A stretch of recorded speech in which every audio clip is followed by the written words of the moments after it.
അഞ്ചാമത്തെ എപ്പിസോഡ് നമ്മൾ കണ്ടു നിർത്തിയത് തന്റെ ചേട്ടന്റെ ഡീറ്റെയിൽസ് എല്ലാം കണ്ടുപിടിച്ച് ഞെട്ടി നിൽക്കുന്ന ഹാങ്ജുവിനെ കാണിച്ചുകൊണ്ടാണ്. അതിന്റെ ബാക്കി എന്താണെന്ന് നമുക്ക് ആറാമത്തെ എപ്പിസോഡിന്റെ തുടക്കം കാണിക്കുന്നത് എല്ലാവരെയും മുഖംമൂടിയിട്ട ആൾക്കാർ നിരത്തി നിർത്തി പരിശോധിക്കുന്നതാണ്. അന്നേരമാണ് അപ്പൂപ്പന്റെ പാന്റ് നനഞ്ഞിരിക്കുന്നത് സിയോങ് ശ്രദ്ധിക്കുന്നത്. അത് കണ്ട് സിയോങ് അവന്റെ ജാക്കറ്റ് ഊരി അപ്പൂപ്പന്റെ അരയിൽ കെട്ടിക്കൊടുക്കുന്നു. അപ്പോഴേക്കും ഗെയിമിനുള്ള അനൗൺസ്മെന്റും വരുന്നു. എല്ലാവരും അങ്ങോട്ടേക്ക് പോകാനായി നടക്കുകയാണ്. അന്നേരമാണ് ഡോക്ടറോടൊപ്പം കള്ളത്തരം കാണിച്ച് സ്റ്റാഫുകളെയും കെട്ടി തൂക്കിയിട്ടേക്കുന്നത് കാണുന്നത്. കൂടെ ഒരു അനൗൺസ്മെന്റും വരുന്നു. നിങ്ങളിപ്പോൾ കാണുന്നവർ സ്വന്തം നേട്ടത്തിനായി ഈ ലോകത്തിലെ നിയമങ്ങൾ ലംഘിക്കുകയും ഇവിടുത്തെ പരിശുദ്ധിയെ കളങ്കപ്പെടുത്തുകയും ചെയ്തവരാണ്. ഈ ലോകത്ത് നിങ്ങൾ എല്ലാവരും തുല്യരാണ്. യാതൊരു വിവേചനവും ഇല്ലാതെ തുല്യമായ അവസരം നിങ്ങൾക്ക് ഇവിടെ ഉറപ്പുവരുത്തുന്നതാണ്. ഇത്തരത്തിലുള്ള കാര്യങ്ങൾ ഇനി ആവർത്തിക്കില്ല എന്ന് ഞങ്ങൾ ഉറപ്പു നൽകുന്നു. ഈ ഉണ്ടായ പ്രശ്നങ്ങൾക്കെല്ലാം ഞങ്ങൾ ഹൃദയത്തിൽ നിന്ന് മാപ്പ് ചോദിക്കുന്നു. അതും പറഞ്ഞ് ആ അനൗൺസ്മെന്റ് അവിടെ തീരുന്നു. ഹാങ്ജുങ് ആണെങ്കിൽ ഇതേ സമയം അവൻ കണ്ട ഫയലുകളും ലിസ്റ്റുകളും എല്ലാം ഫോട്ടോ എടുത്തു വെക്കുന്നു. അന്നേരമാണ് അവിടുത്തെ ഫോൺ റിംഗ് ചെയ്യുന്നത് അവൻ കേൾക്കുന്നത്. ശബ്ദം കേട്ട് അവൻ ഫോൺ എടുക്കാനായി ഫോണിന്റെ അടുത്തേക്ക് വരുന്നു. പക്ഷെ അപ്പോഴേക്കും ആ ഫ്രണ്ട്മാൻ കയറി വരുന്നു. അയാൾ വന്ന് ഫോൺ എടുക്കുന്നു. ഫ്രണ്ട്മാനാണ് സംസാരിക്കുന്നത്. അതെ, ചെറിയൊരു പ്രശ്നമുണ്ടായി, പക്ഷെ ഞങ്ങളത് കൈകാര്യം ചെയ്തിട്ടുണ്ട്, പേടിക്കണ്ട. വിഐപികൾ വരുമ്പോൾ യാതൊരുവിധ പ്രശ്നങ്ങളും ഉണ്ടാകില്ല എന്ന് ഞങ്ങൾ ഉറപ്പു നൽകുന്നു. കൃത്യസമയത്ത് തന്നെ ഗെയിമും തുടങ്ങുന്നതാണ്. അതും പറഞ്ഞ് അയാൾ ഫോൺ കട്ട് ചെയ്യുന്നു. അങ്ങനെ ഗെയിം കളിക്കാനുള്ള എല്ലാവരും ഒരു റൂമിലേക്ക് വരുന്നു. അവിടെ വെച്ച് നല്ലോണം വിയർക്കുന്നുണ്ടല്ലോ. എന്തേ രഹസ്യദൂതൻ പോയോ? അതും പറഞ്ഞ് ഹാൻമി ഡോക്സുവിനെ കളിയാക്കുന്നു. അവൻ എന്തോ ഒരു വലിയ ചീത്ത അവളെ വിളിക്കുന്നുണ്ട്. അടുത്തതായി ഗെയിമിനുള്ള അനൗൺസ്മെന്റ് വരുന്നു. എല്ലാവർക്കും നാലാമത്തെ ഗെയിമിലേക്ക് സ്വാഗതം. 2 പേരടങ്ങുന്ന ടീമായിട്ടാണ് ഈ ഗെയിം കളിക്കേണ്ടത്. കൂടെ കളിക്കാൻ താല്പര്യമുള്ള ആളെ കണ്ടെത്തുക. ടീം ആകാമെന്ന് ഉറപ്പിച്ച് 2 പേർ കൈ കൊടുത്താൽ അവർ പങ്കാളികളാകുന്നതാണ്. അതിന് 10 മിനിറ്റാണ് സമയം. അത് കേട്ടതും ഹാൻവി ചെന്ന് സിയോങ്ങിനെയാണ് ടീമാകാനായിട്ട് വിളിക്കുന്നത്. ചേട്ടാ, ഞാൻ 5 തവണ തട്ടിപ്പ് നടത്തി ജയിലിൽ കിടന്നിട്ടുണ്ട്. കാണാനൊരു ലുക്കില്ലെന്നേ ഉള്ളൂ, എനിക്ക് ഭയങ്കര ബുദ്ധിയാ. അങ്ങനെ ഓരോന്ന് പറഞ്ഞ് അവൾ സിയോങ്ങിനെ സോപ്പിടാൻ നോക്കുന്നു. എന്നാൽ അവൻ അത് മൈൻഡ് പോലും ചെയ്യുന്നില്ല. അത് കണ്ട് അവൾ നേരെ സംഗുവിന്റെ അടുത്തേക്ക് ചെല്ലുന്നു. അവനും മൈൻഡ് ചെയ്യുന്നില്ല. അതുപോലെ തന്നെ അവൾ ആ ടീമിലുള്ള എല്ലാവരോടും കിടന്ന് തെണ്ടുന്നു. അത് കണ്ട് ബിയോക്ക് പറയുന്നത്, വെറുതെ എന്തിനാ നാണം കിടന്നത്? അതുകൊണ്ടൊന്നും ആരും നിന്റെ കൂടെ വരില്ല. എന്നിട്ട് അവൾ മറ്റുള്ളവരോട് ചോദിക്കുന്നു, സത്യം പറ, സ്ത്രീകളുടെയും കിഴവന്മാരുടെയും ഒന്നും കൂടാൻ നിങ്ങൾക്ക് താല്പര്യമില്ല അല്ലേ? അത് കേട്ട് ഇത് വെറും തമാശ കളിയല്ല, ജീവൻ വെച്ചുള്ള കളിയാ. കഴിഞ്ഞ വടം വലിക്ക് എങ്ങനെയൊക്കെയോ രക്ഷപ്പെട്ടു. അത് കേട്ട് ബിയോക്ക് അവിടുന്ന് എഴുന്നേറ്റ് പോകുന്നു. എന്നെ ടീമിൽ എടുക്കില്ല അല്ലേ? ഇതിന് നീയൊക്കെ അനുഭവിക്കും. അതും പറഞ്ഞ് ഹാനവിയും അടുത്ത് പോകുന്നു. സിയോ ആണെങ്കിൽ കൂട്ടിന് സംഗുവിനെ വിളിക്കാൻ പോകുന്നു. പക്ഷെ അപ്പോഴേക്കും സംഗുവ് അലിയെ വിളിക്കുന്നു. അങ്ങനെ എല്ലാവരും ഓരോരോ ടീംമേറ്റിനെ തിരഞ്ഞെടുക്കുന്നു. ദേ, ഈ പെണ്ണിന്റെ പേര് ജിയോങ് എന്നാണ്. അവൾ ചെന്ന് ടീംമേറ്റ് ആകാനായിട്ട് ബിയോക്കിനെ വിളിക്കുന്നു. അത് കേട്ട് ഞാനെന്തിന് നിന്റെ കൂടെ കളിക്കണമെന്ന് ബിയോക്ക് ചോദിക്കുന്നു. പിന്നെ നീ എന്ത് ചെയ്യും? ആ കിളവന്മാരോട് പോയി ഇറക്കുവോ? അയ്യേ, നാണക്കേട്. നാണം കെട്ടാലും സാരമില്ല, എനിക്ക് ജയിച്ചാ മതി. എങ്കിൽ നീ എന്റെ കൂടെ കുടിക്കൂ. നീ ജയിച്ചിരിക്കും, ഞാൻ ഉറപ്പ് തരുന്നു. അങ്ങനെ ബിയോക്ക് ജിയോങ്ങുമായി കൂടുന്നു. ദേ, ഇവിടെ ഒരുത്തം വന്ന് നമ്മുടെ സിയോങ്ങിനെ വളച്ചിടാൻ നോക്കുന്നു. ആ ഡോക്ടർ മരിച്ചത് കൊണ്ട് തന്നെ ഇപ്പോൾ 39 പേരേ ഉള്ളൂ. എല്ലാവരും ടീംമേറ്റ് ആയി കഴിഞ്ഞാൽ ഒരാള് ബാക്കി വരും. അത് മിക്കവാറും ദേ ആ കിളവനായിരിക്കും. സിയോങ് നോക്കുമ്പോൾ നമ്മുടെ അപ്പൂപ്പൻ മാത്രം ഒറ്റയ്ക്കിരിക്കുന്നു. അത് കണ്ട് അവന് ശരിക്കും സങ്കടമാകുന്നു. അതുകൊണ്ട് തന്നെ അവൻ അപ്പൂപ്പനെ ചെന്ന് ടീംമേറ്റ് ആക്കുന്നു. അങ്ങനെ എല്ലാവരും ഓരോരോ ടീംമേറ്റ്സിനെ ഒപ്പിക്കുന്നു. പക്ഷെ ഹാൻമിക്ക് മാത്രം ആരെയും കിട്ടിയിട്ടില്ല. അതിന് കാരണം അവളുടെ കയ്യിലിരിപ്പ് തന്നെ. ഹാൻമി ആണെങ്കിൽ അവിടെ കിടന്ന് ബഹളം വെക്കുകയാണ്. ഞാനില്ലാത്ത കളി ജയിക്കുമെന്നാണ് നിന്റെയൊക്കെ വിചാരം? നീയൊക്കെ ഇതിന് വലിയ വില കൊടുക്കേണ്ടി വരും എന്നും പറഞ്ഞ് അവൾ അവിടെ കിടന്ന് ഭയങ്കര ബഹളം. അവൾ അവിടെയുള്ള എല്ലാവരുടെയും കാല് പിടിച്ച് കരയുന്നു. ഡോങ്സ് വരുന്നു. അവൾ ഓടിച്ചെന്ന് അവന്റെ ടീംമേറ്റിനോട് പറയുന്നു, ചേട്ടാ ചേട്ടാ, ഇയാളെ വിശ്വസിക്കരുത്, ഇയാളെ നിന്നെ ചതിക്കും. ചേട്ടനോടൊപ്പം ഞാൻ വരാം. എന്നാൽ അയാളാണെങ്കിൽ അവളെ പിടിച്ചൊരൊറ്റ തള്ള്. അങ്ങനെ എല്ലാവരും ആ റൂമിൽ നിന്നും ഗെയിം കളിക്കാനായിട്ട് പോകുന്നു. ഹാൻമി മാത്രം ഒറ്റയ്ക്ക്. എല്ലാവരും പോയി കഴിഞ്ഞപ്പോഴേക്കും ഗാർഡ്സ് വന്ന് അവളെ കൊണ്ടുപോകുന്നതാണ് കാണിക്കുന്നത്. ശല്യം പോയല്ലോ എന്ന് പറഞ്ഞ് സമാധാനിച്ചിരിക്കുകയാണ് ദോങ്സോ. അങ്ങനെ എല്ലാവരും ഗെയിം നടക്കുന്ന ഏരിയയിലേക്ക് വരുന്നു. അത് കണ്ടിട്ട് ഒരു ചെറിയ കോളനി പോലെയുണ്ട്. ഓരോ ടീംമേറ്റ്സിനോടൊപ്പം ഓരോ ഗാർഡ്സും പോകുന്നു. ആ സ്ഥലമെല്ലാം കണ്ടിട്ട് പണ്ട് ചെറുപ്പത്തിൽ ഞാൻ ഇതുപോലെ ഒരു സ്ഥലത്താണ് താമസിച്ചിരുന്നതെന്ന് അപ്പൂപ്പൻ പറയുന്നു. അങ്ങനെ അടുത്ത അനൗൺസ്മെന്റ് വരുന്നു. ഓരോരുത്തരും ഓരോ കിഴി മേടിക്കുക. അനൗൺസ്മെന്റ് കേട്ടതും ആ മുഖംമൂടിക്കാർ എല്ലാവർക്കും ഓരോ കിഴി വെച്ച് കൊടുക്കുന്നു. ഓരോ കിഴിയിലും 10 ഗോലികളുണ്ട്. അത് കേട്ട്, ചേട്ടാ ഗോലികളിയാണെന്ന് തോന്നുന്നു, നിങ്ങളിത് കളിച്ചിട്ടില്ലേ? അത് കേട്ട്, പിന്നെ ചെറുപ്പത്തിൽ ഞാനിത് സ്ഥിരം കളിക്കുമായിരുന്നു. ഗോലികളിൽ ഞാൻ ഉസ്താദാണെന്ന് നമ്മുടെ അപ്പൂപ്പൻ പറയുന്നു. കേട്ട്, ആ എനിക്ക് നല്ലതുപോലെ കളിക്കാൻ അറിയാം, ശക്തി ഉപയോഗിച്ചുള്ള കളിയാണെന്നാണ് ഞാൻ കരുതിയത്. ഇപ്പോഴാണ് സമാധാനമായത്. അത് കേട്ടിട്ട്, എങ്കിൽ നമുക്കൊരു കരാർ ഉണ്ടാക്കിയാലോ എന്ന് അപ്പൂപ്പൻ ചോദിക്കുന്നു. നമുക്ക് ഗാംബു ആകാം. ഗാംബുവോ? അതെന്താ? ഇത്ര വലിയ ഗോലി കളിക്കാരനായിട്ടും ഗാംബു എന്നാണെന്ന് അറിയത്തില്ലേ? നമ്മൾ ദഗ്ജിയും ഗോലികളെയും ഒക്കെ പങ്കിടുന്ന ഒറ്റ സുഹൃത്തിനെയാണ് ഗാംബു എന്ന് പറയുന്നത്. ഓ, ഇപ്പോഴാണ് ഓർമ്മ വന്നത്. ഗാംബു. അപ്പൊ ശരി, നമുക്ക് ഗാംബു ആകാം. അങ്ങനെ അവിടെ വെച്ച് 2 പേരും കൈകോർത്ത് ഗാംബു ആകുന്നു. അപ്പോഴാണ് എന്താണ് ഗെയിം എന്നുള്ള അനൗൺസ്മെന്റ് വരുന്നത്. ഈ ഗെയിമിൽ കയ്യിലുള്ള ഗോലികൾ ഉപയോഗിച്ച് ടീംമേറ്റുമായിട്ട് മത്സരിക്കുക. ടീംമേറ്റിന്റെ കയ്യിലുള്ള 10 ഗോലികളും കൈക്കലാക്കുന്നവരാണ് ജയിക്കുന്നത്. അത് കേട്ടപ്പോഴാണ് അക്ഷരാർത്ഥത്തിൽ എല്ലാവരും ഞെട്ടിപ്പോകുന്നത്. എല്ലാവരും ടീംമേറ്റ്സ് ആയിട്ട് തിരഞ്ഞെടുത്തതാണെങ്കിലോ പ്രിയപ്പെട്ടവരെയും. അനൗൺസ്മെന്റ് കേട്ട് എല്ലാ എല്ലാവരും ഒരു നിമിഷത്തേക്ക് സ്തംഭിച്ചു നിൽക്കുന്നു. അരമണിക്കൂറാണ് ഗെയിം കളിക്കാനുള്ള സമയം. അപ്പൂപ്പനാണെങ്കിൽ മറവിരോഗം ഉണ്ടായതുകൊണ്ട് തന്നെ വേറെ എന്തൊക്കെയാണ് പറയുന്നത്. ശരിക്കും പെട്ടുപോയത് സിയോങ് ആണ്. അപ്പൂപ്പൻ ദേ പോണു. ഇവിടെ അലിയാണെങ്കിൽ ഗെയിം കളിക്കാൻ പോലും കൂട്ടാക്കുന്നില്ല. അങ്ങനെ കളിച്ചാൽ നമ്മളിൽ ഒരാൾ മരിക്കില്ലേ? പിന്നെ വെറുതെ ഇരുന്നിട്ട് ഒരുമിച്ച് മരിക്കാനോ? അതോ നീ എനിക്ക് വേണ്ടി മരിക്കുന്നോ? അലിക്കാണെങ്കിൽ ഗോലികളി എന്താണെന്ന് പോലും അറിയില്ല. അപ്പൂപ്പനാണെങ്കിൽ ഓർമ്മയില്ലാതെ സ്വന്തം വീടും തപ്പി നടപ്പാണ്. ഇവിടെ അടുത്ത് എവിടെയോ ആണ് എന്റെ വീട്. ചേട്ടാ നമുക്ക് ഗെയിം കളിക്കണ്ടേ?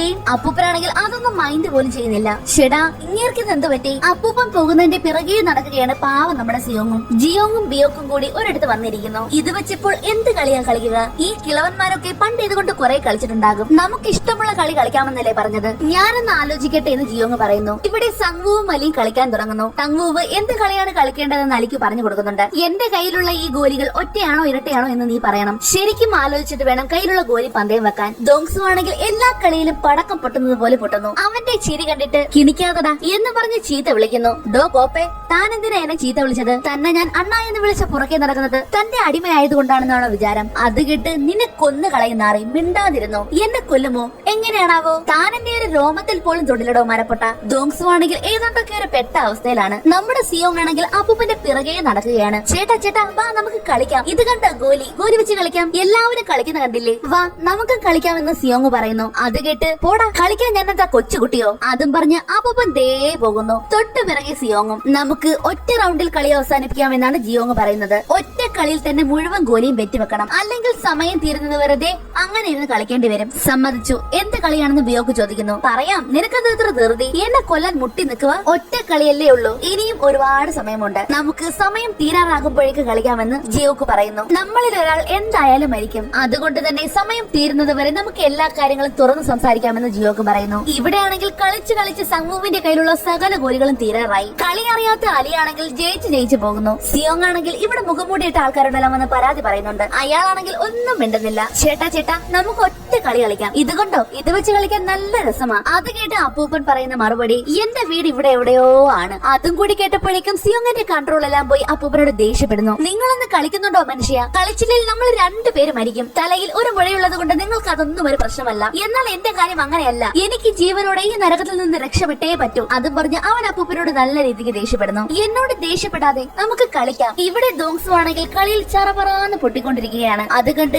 ഇത്രയും നേരം നീ പറഞ്ഞ രീതിയിൽ ഞാൻ കളിച്ചില്ലേ, ഇനി ഞാൻ പറയുന്ന രീതിയിൽ കളിക്കാം. എനിക്കിപ്പോൾ സൗകര്യമില്ല എന്ന് അവന്റെ ടീമേറ്റ് പറയുന്നു. ദോങ്സു ആണെങ്കിൽ നേരെ ആ മുഖംമൂടിയോട് ചെന്ന് അനുവാദം ചോദിക്കുന്നു. കളി മാറ്റണം, അതല്ലേ ന്യായം? നിങ്ങളല്ലേ പറഞ്ഞത് ഇവിടെ എല്ലാവരും തുല്യരാണെന്ന്? അത് കേട്ട് ആ മുഖംമൂടിയും ഓക്കെ പറയുന്നു. ലവം പെട്ട്. സംഗുവാണെങ്കിൽ അലിയോട് തോറ്റു ഇപ്പോൾ ഒരു ഗോലി മാത്രമേ അവന്റെ കയ്യിലുള്ളൂ. അന്നേരമാണ് സംഗുവിന്റെ തനി കുണം പുറത്തു വരുന്നത്. എടാ നാറി, നീ കള്ളക്കളിയാണല്ലേ? എപ്പോഴും നീയാണല്ലോ ജയിക്കുന്നത്. ഈ കളിയിലെ വിജയസാധ്യത 50-50 ആണ്. തെണ്ടിത്തരം കാണിക്കുന്നു എന്ന് പറഞ്ഞ് സംഗു അലിയോട് ദേഷ്യപ്പെടുന്നു. എന്നാൽ ഞാനൊരു കള്ളക്കളിയും കാണിച്ചില്ല എന്നാണ് അലി പറയുന്നത്. ഡാ നാറി, നീ ഇത് കളിച്ചിട്ടില്ലെന്ന് എന്നോട് കള്ളം പറഞ്ഞതല്ലേ? നീ എന്തിനാ എന്നോട് കള്ളം പറഞ്ഞത്? അങ്ങനൊക്കെ പറഞ്ഞ് അവൻ അലിയോട് വയലന്റ് ആകുന്നു. പക്ഷെ അപ്പോഴേക്കും ആ മുഖംമൂടി വന്ന് തോക്ക് കാട്ടി അവനെ അടക്കുന്നു. ഇവിടെയാണെങ്കിൽ ബിയോക്കും ജിയോങ്ങും പരസ്പരം അവരുടെ കഥകൾ പറയുകയാണ്. ബിയോക്ക് ആണെങ്കിൽ ശരിക്കും ഉത്തരകൊറിയക്കാരിയാണ്. അവിടുന്ന് രക്ഷപ്പെടാൻ വേണ്ടി കുടുംബത്തോടൊപ്പം അതിർത്തി കിടക്കുന്നതിനിടയിൽ ബിയോക്കിന്റെ അച്ഛനെ പട്ടാളക്കാർ വെടിവെച്ച് കൊല്ലുന്നു. ശേഷം അവളുടെ അമ്മയെ പിടിച്ചോണ്ട് പോവുകയും ചെയ്തു. ദേ അപ്പൂപ്പനും സിയോങ്ങും തമ്മിൽ കളി തുടങ്ങി. അപ്പൂപ്പൻ ചില്ലറക്കാരനല്ല കേട്ടോ, ആള് എല്ലാ കളിയിലും ജയിക്കുന്നുണ്ട്. സംഗുവാണെങ്കിൽ അലിയോട് നേരത്തെ പറഞ്ഞതിനെല്ലാം അവന്റെ കാല് പിടിച്ച് കരയുന്നു. എനിക്കിങ്ങനെ ഇവിടെ കിടന്ന് മരിക്കാൻ പറ്റില്ല. ഞാൻ മരിച്ചാൽ എന്റെ കുടുംബം മുഴുവൻ ആത്മഹത്യ ചെയ്യും. അത് കേട്ട് സോറി ചേട്ടാ, എനിക്കും ഒരു കുടുംബമുണ്ടെന്ന് അലി പറയുന്നു. ദാ അലി, എന്നെ നീ സഹായിച്ചാൽ നമുക്ക് രണ്ടുപേർക്കും രക്ഷപ്പെടാനുള്ള മാർഗം ഞാൻ പറഞ്ഞു തരാം. ഞാൻ കാരണമല്ലേ നീ ഇവിടെ വരെ എത്തിയത്? ഞാൻ നിനക്ക് വണ്ടിക്കൂലി തന്നില്ലേ? വടംവലിയിലും ഞാൻ കാരണമല്ലേ ജയിച്ചത്? അതുകൊണ്ട് പ്ലീസ് ഈ ഒരൊറ്റ തവണ നീ എന്നെ സഹായിക്കാൻ, എന്നെ ഒന്ന് വിശ്വസിക്കണ എന്ന് പറഞ്ഞ് അവൻ അലിയുടെ കാല് പിടിക്കുന്നു. ദോങ്സു കണ്ടുപിടിച്ച പുതിയ കളി ഇതാണ്. ആരാണ് ആ കുഴിയിൽ ഗോലി എറിഞ്ഞ് വീഴ്ത്തുന്നത് അവർക്ക് തറയിൽ കിടക്കുന്ന എല്ലാ ഗോലിയും എടുക്കാം. പക്ഷേ കുഴിയിൽ ഗോലി വീഴണ്ടേ? രണ്ടുപേരും കൂടി അശ്രാന്ത പരിശ്രമത്തിലാണ്. സംഗുവാണെങ്കിൽ അലിക്ക് രക്ഷപ്പെടാനുള്ള ട്രിക്ക് പറഞ്ഞു കൊടുക്കുകയാണ്. നിനക്ക് ഇവിടുത്തെ നിയമം ഓർമ്മയില്ലേ? അരമണിക്കൂറിനുള്ളിൽ ടീമേറ്റിന്റെ കയ്യിലുള്ള ഗോലികൾ സ്വന്തമാക്കുന്നവരാണ് ജയിക്കുക. ഒന്ന് ആലോചിച്ച് നോക്ക്. ചിലർ ജയിക്കും, ചിലർ തോക്കും, ചിലർ സമനിലയാകും. വിജയികൾ ഇല്ലാത്ത ടീം കാണുമെന്ന് ഉറപ്പാണ്. എന്തായാലും അവർ ആ ടീമിനെ മുഴുവനായിട്ട് എലിമിനേറ്റ് ചെയ്യില്ല. അവർക്ക് വിജയിയെ തീരുമാനിച്ചല്ലേ പറ്റൂ. അന്നേരം ആ വിജയിച്ച ടീമുമായി നമുക്ക് വീണ്ടും കളിക്കേണ്ടി വരും. അപ്പോൾ നമുക്ക് ഓപ്പോസിറ്റ് ടീമിലുള്ള ആളെ തെരഞ്ഞെടുക്കാം. ആദ്യം പറഞ്ഞതുപോലെ തന്നെ നമുക്ക് അവിടെ വെച്ച് ടീമായിട്ട് കളിക്കാം. അങ്ങനെ ഓരോന്ന് പറഞ്ഞ അവൻ അലിയുടെ മനസ്സ് മാറ്റാൻ നോക്കുന്നു. ജിയോക്കിന്റെ കഥ ഇച്ചിരി സാടാണ് കേട്ടോ. ഒരു ദിവസം അവൾ സ്കൂൾ വിട്ട് വരുമ്പോൾ കാണുന്നത് അമ്മയുടെ ജഡമാണ്. അതിന്റെ തൊട്ടരികിൽ തന്നെ അമ്മയെ കൊന്ന അച്ഛനെ നിൽപ്പുണ്ടായിരുന്നു. അതുകൊണ്ട് തന്നെ ഇവൾ അച്ഛനെ ഇങ്ങ് കൊന്നു കളഞ്ഞു. മാത്രമല്ല അയാൾ അത്ര വെടിപ്പല്ലായിരുന്നു. സ്വന്തം മകളോട് പോലും മഹാമോശമായ രീതിയിൽ പെരുമാറുന്ന ഒരു മനുഷ്യൻ. ഏറ്റവും വലിയ ഹൈലൈറ്റ് ആളൊരു പുരോഹിതനായിരുന്നു എന്നതാണ്. അങ്ങനെ അച്ഛനെ കൊന്ന കുറ്റത്തിന് ഇത്രയും വർഷം ജയിലിലായിരുന്നു ജിയോക്ക്. ജയിലിന് പുറത്തിറങ്ങിയപ്പോഴാണ് ഒരാൾ ഒരു കാർഡുമായി എന്നെ കാണാൻ വന്നത്. വേറെ എങ്ങോട്ടും പോകാനില്ലാത്തത് കൊണ്ടാണ് താൻ ഇവിടെ വന്നതെന്നും ആൾ പറയുന്നു. അങ്ങനെ സമയവും കുറഞ്ഞു വരികയാണ്. തോൽക്കുന്ന ഓരോരുത്തരായിട്ട് വെടിവെച്ച് കൊല്ലാനും തുടങ്ങി. അപ്പൂപ്പനുമായിട്ട് കളിച്ച് നമ്മുടെ സിയോങ് അവസാനത്തെ ഗോലിയും പന്തയം വെക്കുന്നു. അവൻ പറഞ്ഞത് ഒറ്റ എന്നാണ്. എന്നാൽ അപ്പൂപ്പൻ കൈ തുറന്നപ്പോൾ അത് ഇരട്ടയായിരുന്നു. ഏതാണ്ട് മരണം ഉറപ്പിച്ച നിമിഷം. അന്നേരമാണ് അപ്പൂപ്പൻ ചോദിക്കുന്നത്, അല്ല നീ ഇപ്പോൾ എന്താ പറഞ്ഞത്, ഒറ്റയെന്നോ ഇരട്ടയെന്നോ? ആളതങ്ങ് മറന്നുപോയി. അന്നേരമാണ് സിയോങ്ങിന് അപ്പൂപ്പന്റെ മറവി ഒരു അനുഗ്രഹമാകുന്നത്. അവൻ പറയുന്നു, ഞാൻ ഇരട്ട എന്നാണ് പറഞ്ഞത്. ഓ ഇരട്ടയാണോ, അപ്പോ നീ ജയിച്ചു. സിയോങ് ആണെങ്കിൽ അപ്പൂപ്പന്റെ മറവി രോഗം മുതലെടുത്ത് ജയിക്കാൻ തുടങ്ങി. നമുക്ക് രണ്ടുപേർക്കും ജയിക്കാനാകുമോ എന്ന് അലി സംഗുവിനോട് ചോദിക്കുന്നു. തീർച്ചയായിട്ടും പറ്റും.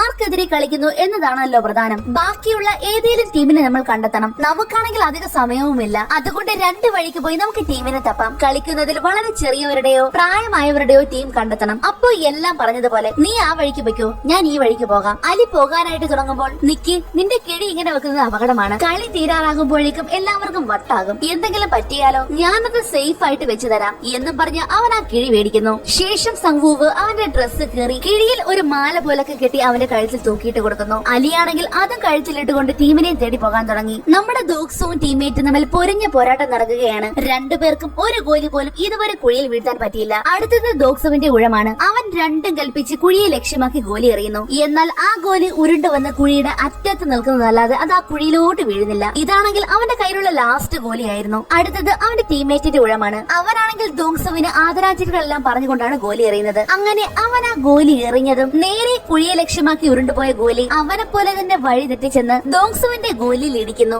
അതോടെ കുഴിയുടെ അറ്റത്തുണ്ടായിരുന്ന ദോങ്സുവിന്റെ ഗോലി ഉരുണ്ട് ചെന്ന് കുഴിയിൽ വീഴുന്നു. മിറാക്കിൾ എന്നല്ലാതെ എന്ത് പറയാനാ, ദോങ്സു ജയിക്കുന്നു. അത് കണ്ടതും അവന്റെ ടീംമേറ്റ് പേടിച്ചോടാൻ തുടങ്ങി. ഓടിയാൽ എവിടം വരെ ഓടാനാ, അവന്റെ കാര്യവും തീർന്നു. സിയോങ് ആണെങ്കിൽ അപ്പൂപ്പനെ പറ്റിച്ച് ഓരോ റൗണ്ട് ജയിച്ചുകൊണ്ടിരിക്കുന്നു. സിയോങ്ങിനാണെങ്കിൽ അതിൽ നല്ല കുറ്റബോധവും ഉണ്ട്. പറഞ്ഞിട്ടെന്താ, എല്ലാവർക്കും സ്വന്തം ജീവനല്ലേ കാര്യം. ഇവിടെ ശരിക്കും സംവൂവ് അലിയെ പറ്റിക്കുകയായിരുന്നു. അവൻ അലിക്ക് കൊടുത്തു വിട്ടത് വേറെ കിഴിയായിരുന്നു. ആ ഗോലികളെല്ലാം ഇപ്പോൾ സംവൂവിന്റെ കയ്യിലാണ്. അവനത് നേരെ മുഖംമൂടിക്കാരന്റെ കയ്യിൽ കൊണ്ടു കൊടുക്കുന്നു. ബലപ്രയോഗമില്ലാതെ എന്ത് കളി കളിച്ചും ടീംമേറ്റിന്റെ കയ്യിലുള്ള ഗോലികൾ സ്വന്തമാക്കാമെന്നല്ലേ നിയമം. ഞാൻ അതുപോലെ തന്നെ ചെയ്തിട്ടുണ്ടെന്ന് പറഞ്ഞ് അവൻ ആ ഗോലി കൊടുക്കുന്നു. അങ്ങനെ ഈ കളിയിൽ അവൻ ജയിച്ചിരിക്കുന്നു. അപ്പൂപ്പന്റെ കയ്യിലാണെങ്കിൽ ഇനി വെറും 3 ഗോലിയേ ഉള്ളൂ. അതും ബെറ്റ് വെച്ച് സിയോങ് ജയിക്കുന്നു. അങ്ങനെ നമ്മുടെ സിയോങ് എല്ലാ ഗോലികളും സ്വന്തമാകുന്നു. അവനാണെങ്കിൽ നല്ല സങ്കടത്തിലാണ്. വേറെ വഴിയില്ലല്ലോ. അവൻ ആ കിഴി കൊണ്ടുവന്ന് മുഖംമൂടി ഏൽപ്പിക്കാൻ നേരത്താണ് അപ്പൂപ്പൻ പറയുന്നത്, എന്റെ കയ്യിൽ ഒരു ഗോലിയും കൂടിയുണ്ട്. സിയോങ് ആണെങ്കിൽ ശരിക്കും ഞെട്ടിപ്പോകുന്നു. അവൻ ആ ഗോലികളെല്ലാം തറയിലിട്ട് എണ്ണി നോക്കുന്നു. 19 എണ്ണമേ ഉള്ളൂ. അപ്പോഴേക്കും അപ്പൂപ്പനാണെങ്കിൽ ആ ഗോലിയും എടുത്തുകൊണ്ട് നടന്നു പോകാനും തുടങ്ങി. അങ്ങനെ ജിയോങ്ങും ബിയോക്കും കളിക്കാൻ തുടങ്ങുന്നു. ദേ ആ കാണുന്ന മതിലിന്റെ ഏറ്റവും അടുത്തുവരെ ഗോലി എറിയുന്നത് ആരാണോ അവരാണ് ജയിക്കുന്നത്. ആദ്യം ബിയോക്ക് എറിയുന്നു. മതിലിന്റെ തൊട്ടടുത്തായിട്ട് അവളുടെ ഗോലി ചെന്ന് വീഴുന്നു. അടുത്തത് ജിയോങ്ങിന്റെ ഊഴമാണ്. എന്നാൽ അവൾ ആ ഗോലി എറിയാതെ അത് തറയിൽ കളയുകയാണ് ചെയ്തത്. ഇത് കണ്ടത് ബിയോക്ക് ദേഷ്യപ്പെടുന്നു. നീ എന്താടി ചെയ്യുന്നത്, മര്യാദയ്ക്ക് ഗോലി എറി. സോറി, അതിന്റെ കയ്യിൽ നിന്ന് തെന്നിപ്പോയതാണെന്ന് അവൾ പറയുന്നു. അത് കേട്ട്, ഇതാണോ നീ എന്നെ നേരത്തെ ജയിപ്പിക്കാമെന്ന് പറഞ്ഞതെന്ന് ബിയോക്ക് ചോദിക്കുന്നു. കൂടുതൽ ത്യാഗമൊന്നും വേണ്ട, മര്യാദയ്ക്ക് ഗോലി എറി. അത് കേട്ട്, ഇനി എറിഞ്ഞാലും ഞാൻ ജയിക്കില്ല, മര്യാദയ്ക്ക് തോക്കാനും സമ്മതിക്കില്ലേ. പോകാൻ ഒരു കാരണമുള്ളവരാണ് ഇവിടുന്ന് പോകേണ്ടത്. നിനക്ക് പോകാൻ ഒരു കാരണമുണ്ട്, പക്ഷെ എനിക്കോ, നീ ഇവിടുന്ന് ജീവനോടെ പുറത്തിറങ്ങണം. എന്നിട്ട് നിന്റെ കുടുംബത്തോടൊപ്പം സന്തോഷത്തോടെ ജീവിക്കണം. അതാണ് എന്റെ ആഗ്രഹമെന്നും അവൾ പറയുന്നു. നമ്മുടെ അലിയാണെങ്കിൽ തിരികെ വന്നപ്പോഴേക്കും സംഗൂവിനെ കാണുന്നില്ല. അവൻ ഉറക്കെ പേര് വിളിച്ചിട്ടും കാണുന്നില്ല. എന്നാൽ ഇതെല്ലാം സംഗൂവ് കേൾക്കുന്നുണ്ടായിരുന്നു. അന്നേരമാണ് തന്നെ പറ്റിച്ചെന്ന് അലിക്ക് മനസ്സിലാകുന്നത്. അവൻ ആ കിഴി തുറന്നു നോക്കുന്നു. അതിനകത്ത് നിറയെ കല്ലുകളായിരുന്നു. അങ്ങനെ ഗെയിം തോറ്റത് കൊണ്ട് അലിയെയും വെടിവെച്ച് കൊല്ലുന്നു. ഇവിടെയാണെങ്കിൽ ജിയോങ് ബിയോക്കിന് വേണ്ടി കളി വിട്ടുകൊടുക്കുന്നു. ബിയോക്ക് തിരികെ പോകാൻ നേരം എന്നോട് കളിച്ചതിന് ഒരുപാട് നന്ദിയുണ്ടെന്ന് അവൾ പറയുന്നു.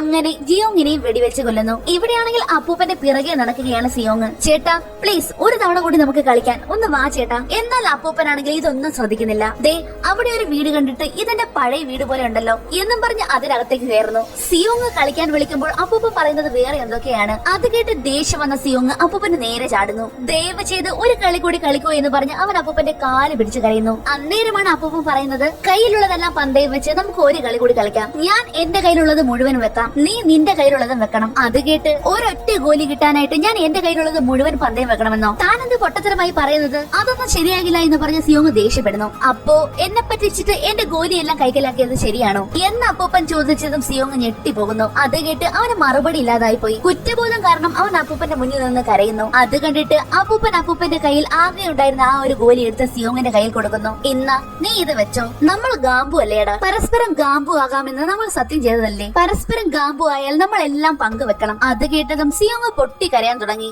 എല്ലാത്തിനും നന്ദിയുണ്ടടാ, പോകുന്നതിന് മുന്നേ സുന്ദരമായ ഒരുപാട് നിമിഷങ്ങൾ നീ എനിക്ക് തന്നു. അതും പറഞ്ഞ് അപ്പൂപ്പൻ സിയോങ്ങിനെ കെട്ടിപ്പിടിക്കുന്നു. സാരമില്ലടാ, കരയണ്ട, എല്ലാം ശരിയാകുമെന്ന് പറഞ്ഞ് അപ്പൂപ്പൻ സിയോങ്ങിനെ ആശ്വസിപ്പിക്കുന്നു. അങ്ങനെ ഗെയിമിന്റെ സമയവും തീർന്നു. തിരികെ പോകാനായിട്ട് വെളിയിലേക്ക് ഇറങ്ങിയപ്പോഴാണ് അപ്പൂപ്പൻ സിയോങ്ങിനോട് പറയുന്നത്, അതെ എനിക്കിപ്പോൾ എന്റെ പേര് ഓർമ്മ വന്നു കേട്ടോ, ഇൽനാം എന്നാണ്. അതും കൂടി കേട്ടപ്പോഴേക്കും സിയോങ് തകർന്നു പോകുന്നു. അങ്ങനെ ഗെയിം തോറ്റത് കാരണം അപ്പൂപ്പനെ വെടിവെച്ച് കൊല്ലുന്നു. അതോടുകൂടി ഈ എപ്പിസോഡും അവിടെ അവസാനിക്കുകയാണ്. 7ാമത്തെ എപ്പിസോഡുമായിട്ട് വീണ്ടും കാണും വരെ നന്ദി.